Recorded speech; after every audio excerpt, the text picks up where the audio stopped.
ښکلا او رنګینه یو یې مثال جوړو وچو دښتو ته د شنو فصلونو شال جوړو.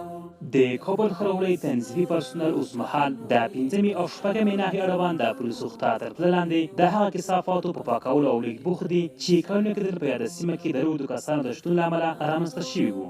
د کابل ښاروالۍ مشرتابه د یادې ادارې مسؤلان ګمارلی دي څو د پولو سوخته سیمه هر څه ژر له کثافاتو پاکه کړي. لکه څنګه چې تاسو بهتر معلومه ده چې پولو سوخته په ساحه کې موږ د پاککاري کار شروع کړی د شهباز صدیقي په اساس باندې. اوس هم د پولو سوخته د کثافاتو انتقال جریان لري. دغه راز د یادې سیمې د ښکلا او بیارغونې په اړه به هم ډېر ژر اقدام وشي. پولو سوخته سیمه به په غوره ښاري سیمه بدله شي او ښاریان به په یاده سیمه کې د غوره بدلون شاهدان واوسي.